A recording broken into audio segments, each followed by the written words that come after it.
Hello everyone, welcome back to Let's Play Devil May Cry. Today we're up to mission 18, and we're near the end of this game. Mission 18, Spirit Stone Elixir.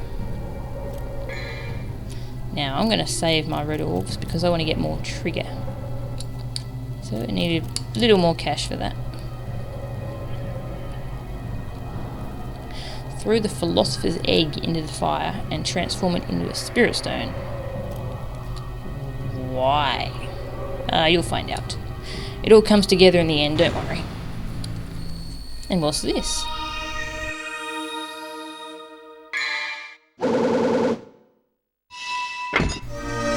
Perfect amulet. The combined form of Dante's pendant and Dark Knight's pendant. It allows entry into the underworld. That's a big point there. That will come in handy. It also does this.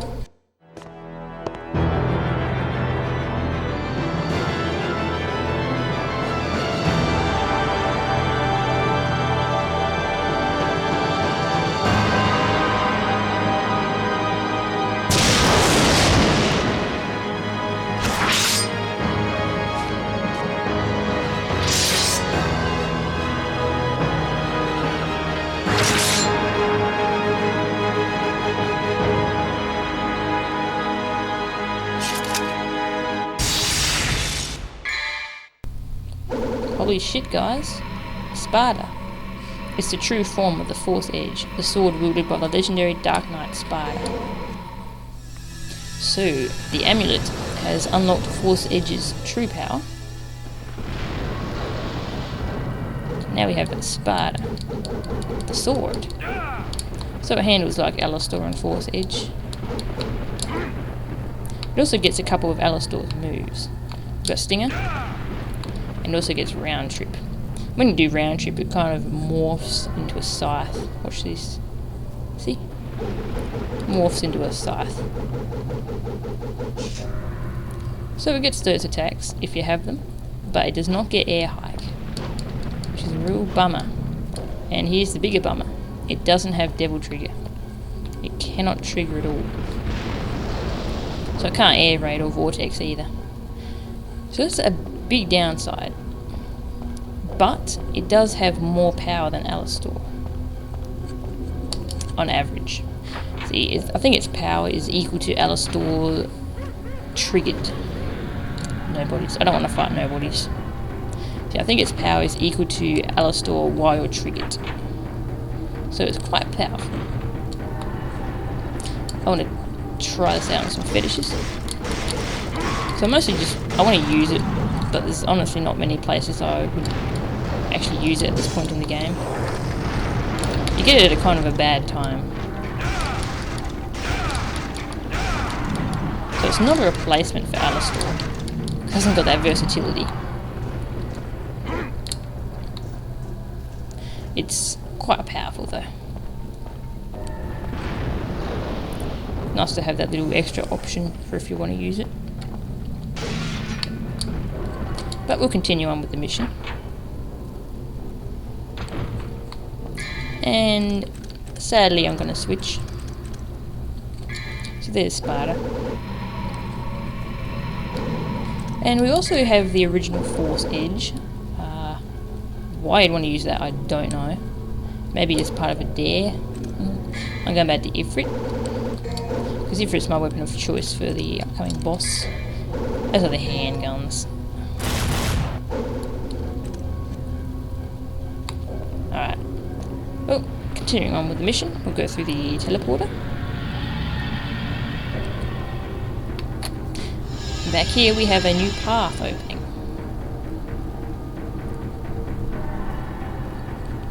And that old one has disappeared, so we can't get back there sadly. But we'll continue onwards. Sunken. Sunken. You know what that means? Underwater sequence. Yep, underwater. This is one of the last underwater sequences in the game. This mission has the final underwater stuff.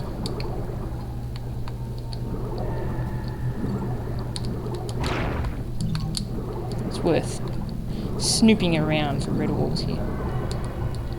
There's quite a few here.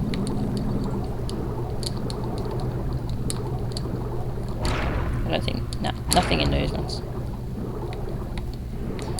So we're near the end of the game. Blue orb fragment.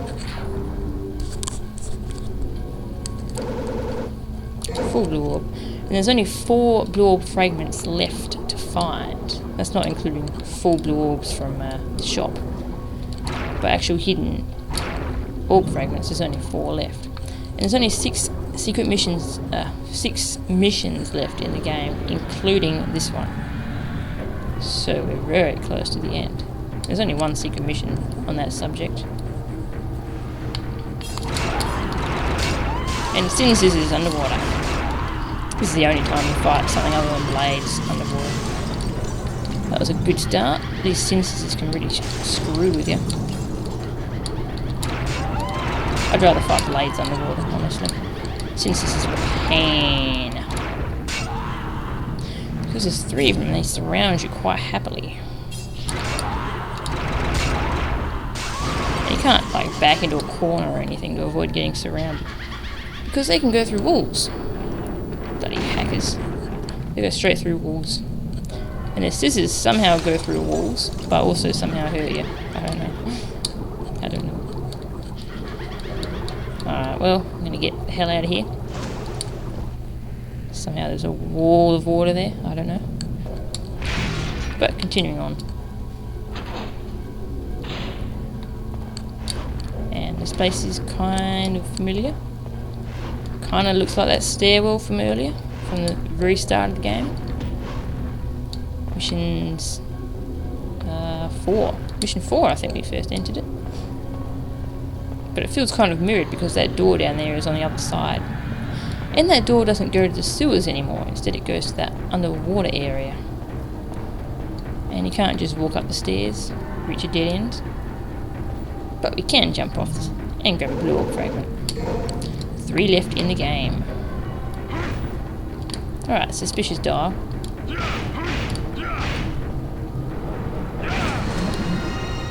And more water. Now we get to swim up as high as we can. At the very top, the sewer's at the very top. The water disappears after a little bit. It'll disappear any moment now. And what do we have here? Philosopher's egg, a material used in alchemy. Alchemy's been mentioned quite a few times now, so it must be pretty important. We shall see what it does for us. Now that door up there that used to go to the bedroom, that's gone. This is the only way to continue on. And does this look familiar? Kind of, sort of. It's a fountain room, but there's no fountain. And the room's also mirrored. See that this door's on this side this time. And just like before, it leads to a corridor. And this corridor also feels mirrored. Ooh, nice big red orb there. And another blue orb fragment. 2 to go, 2 to go. But they're in the next mission, they're not in this mission. Alright, let's go examine this room. It looked a bit dodgy to me. Especially this. Let's have a look. There's something engraved. Those who seek the truth shall put the egg in the basket and shall warm it slowly with care. It will become a blue stone and the landmark to the rough roads. A blue stone. That was mentioned back in that diary we read. Last mission? Yeah, last mission. There's something about a blue stone. It may take some time for it to transform.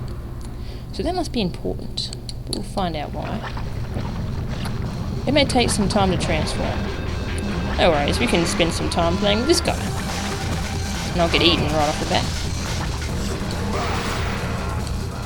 I asked in the thread if you want me to get eaten. I actually wasn't planning on getting eaten in this particular fight. But I thought I'd ask just to make sure no one wants to see it. But it turns out people do. So I'll do it. So it's kind of like first time. Got a bunch of skulls you have to kill. Oops. Wrong button. I'm dumb. Bunch of skulls. There he is. What is that? A big black silhouette with red lightning. Red lightning. I wonder who uses red lightning in this game. Right, finish off the skulls. Here comes the big one. The big one is dead. Now we get to fight the mini-boss. But it's not Phantom this time. This time it's Griffin. Alright. Now Griffin is kind of stripped down. He hasn't got very many of his attacks. He's got shooting electricity at you. He doesn't fly at all.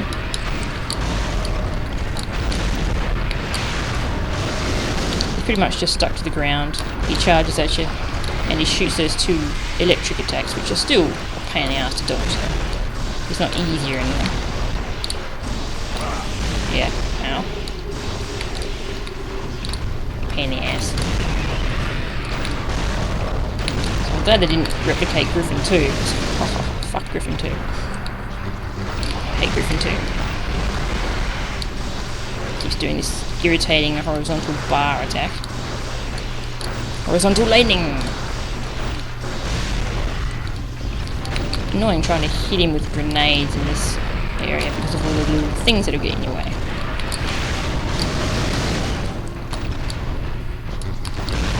Hopefully I can knock him down soon. Oh, this is more like it. This attack's easy to dodge.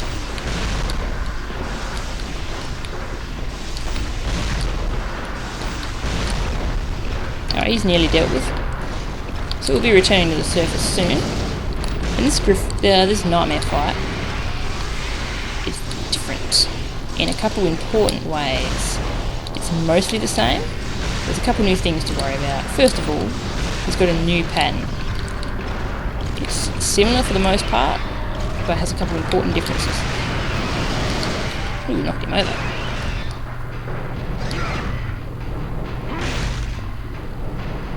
Finish him off.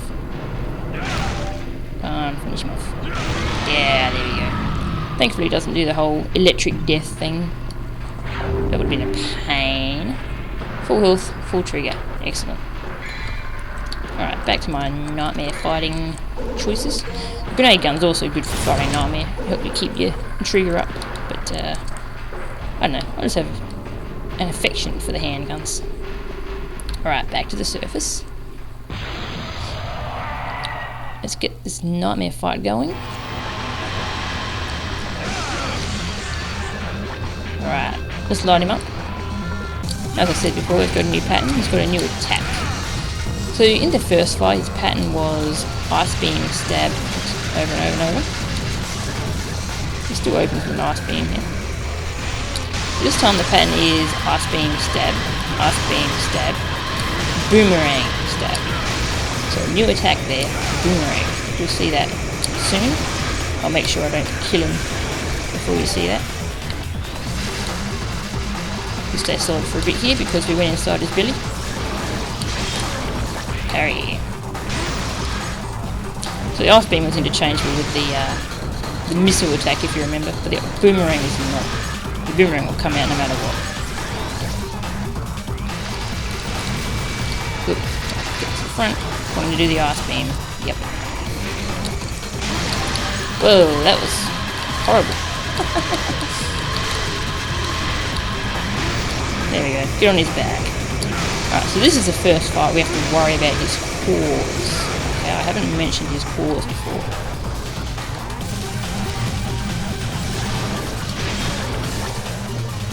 But his claws actually come in 3 different colours. You can break them.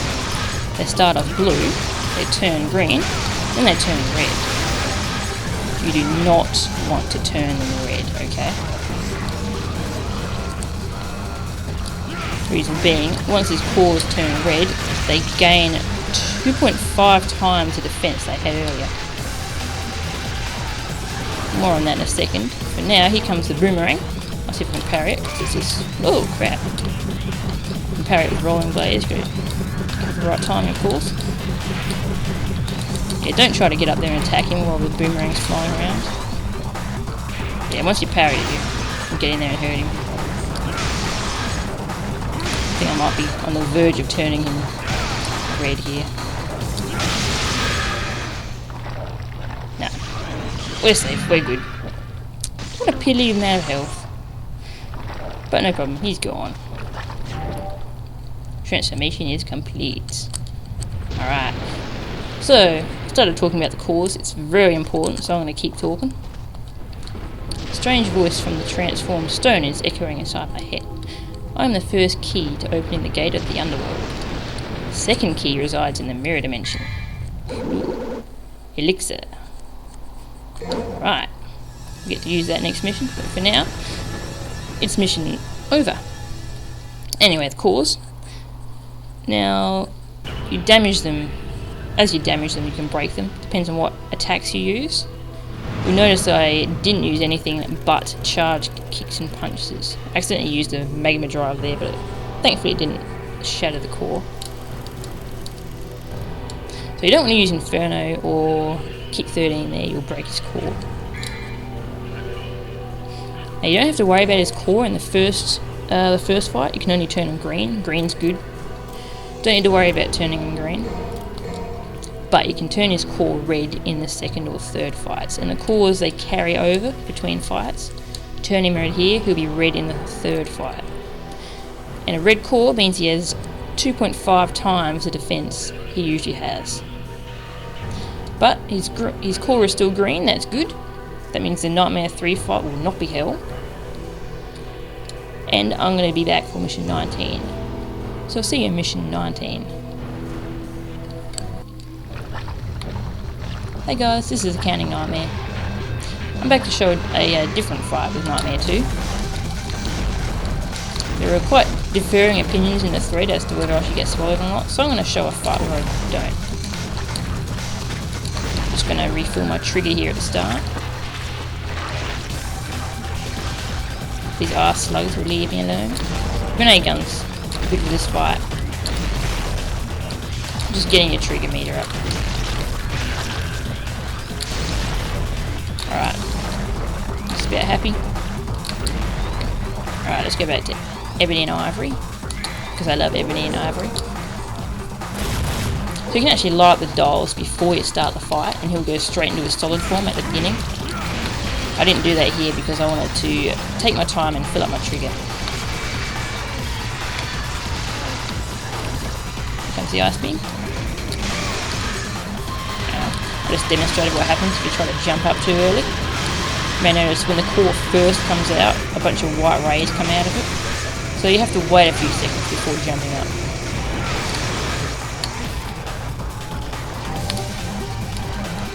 Taunt like a dickhead.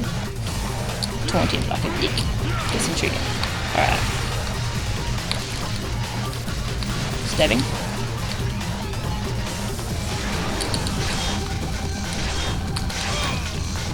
Failed to parry, pretty badly. Here comes the ice beam. Yeah, see those white rays? That's why if you jump up too early you'll find you get knocked on your ass and quite often you'll get hit by the ice beam. That's bad.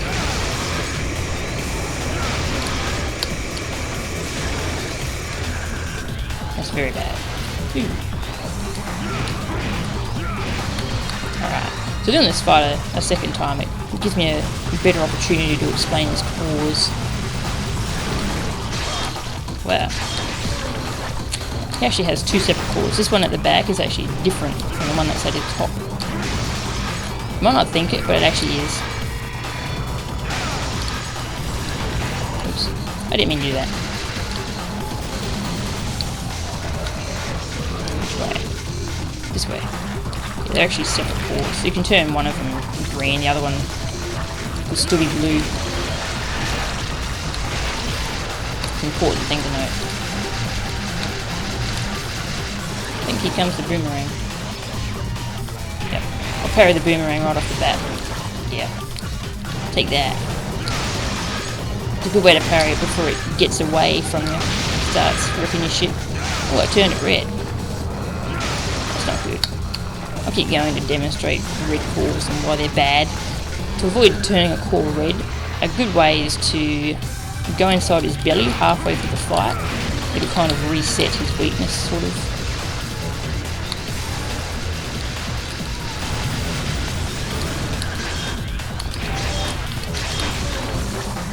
I did parry him, yep. So you want to use charge punches and kicks only. That'll help you not turn it red. Meteor is also good.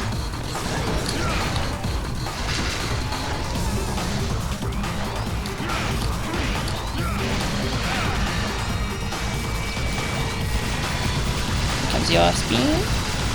Once I stick near his front. Yep. To that red core. Check out the damage it takes now. Yeah, look at that difference. It's taking absolutely nothing. Now then triggered, it's a little better, but it's still got a huge defense boost.